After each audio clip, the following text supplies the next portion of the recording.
Rape as genocide. So first of all, I'm going to start off with an introduction. Since the earliest days of genocide, including biblical and ancient times, rape has been used as a genocidal tool to degrade, dehumanize, and humiliate not only the victims of the rape, but the community that the victims belong to. For the purposes of this presentation, I will focus solely on the Armenian genocide, the Bosnian genocide, and the Rwandan genocide. Rape was used as more than just an element of war. It was used as a tool of genocide to further dehumanize and eradicate the identities of the victims and the community at large.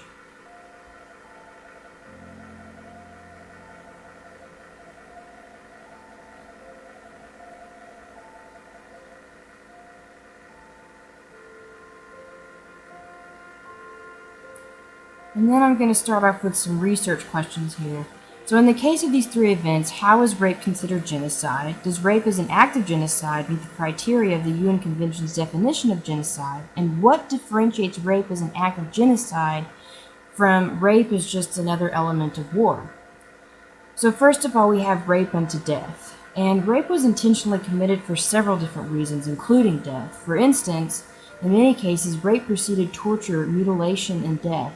Rape also led to the death of victims in the sense that perpetrators wanted to get rid of evidence. Lastly, many women and young girls were literally raped to death or died from rape-related injuries.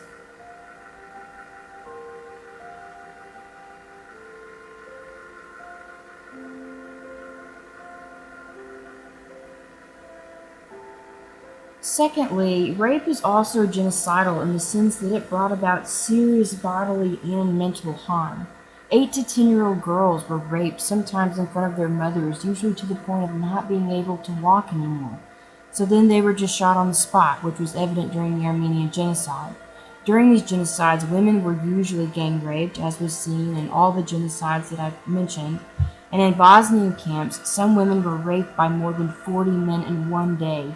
During these genocides, women were also mutilated by having body parts cut off and even displayed at times, which was evident in the Rwandan genocide and Bosnian genocide.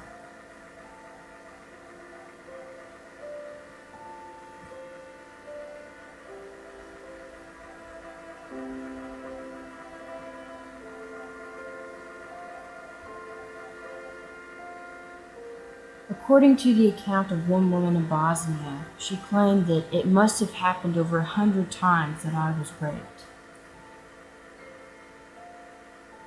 Additionally, according to a woman who survived the Rwandan genocide, she was raped to the point of not being able to close her legs, became pregnant with the rapist's baby, and then contracted HIV, which was much too common for the thousands of women that were raped during the Rwandan genocide. As far as the mental harm imposed on these women, the damage was irreversible. Women's experiences of rape damaged their social standing, causing a kind of social death within their community. Women who were victims of these systematic rapes also suffered severe psychological repercussions, such as PTSD, depression, and suicidal thoughts and actions.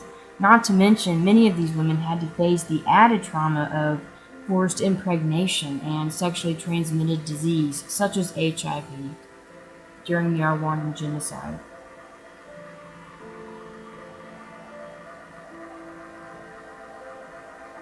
And sadly enough, in countries such as Rwanda and Bosnia, the blame and shame was often put on the women and the victims instead of the perpetrators themselves. So, what differentiates rape as genocide from rape as just another element of war? Well, first of all, the rapes inflicted upon these women during these genocides were usually found to be systematic and as part of the genocide. That is, part of dehumanizing, degrading, and destroying the targeted community. For example, there were rape camps set up in Bosnia where women were systematically raped for months on end, with the intention of trying to impregnate them. Even with the Armenian genocide, young girls and women were constantly preyed upon and ambushed by Turkish villagers and Kurds and then violently and brutally raped. In fact, these perpetrators in the Armenian genocide would even select the prettiest girls of the group and then proceed to brutally violate them. So, in conclusion, rape is an atrocious and very real act of genocide that should not be treated lightly. What I found surprising in my research of this topic is the fact that there is still debate over whether rape should be considered an act of genocide or not. In many of these instances where women were raped, they asked their rapists to go ahead and kill them because to them it would have been better than enduring the torture they were about to go through.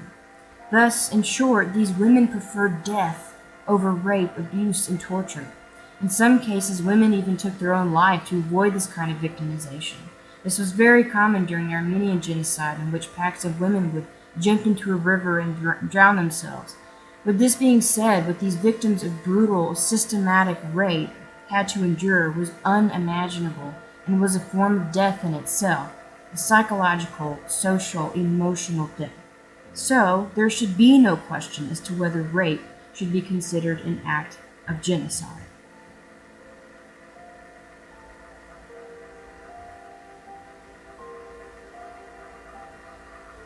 Rape is an act of genocide that deserves attention, acknowledgement, and justice for its victims.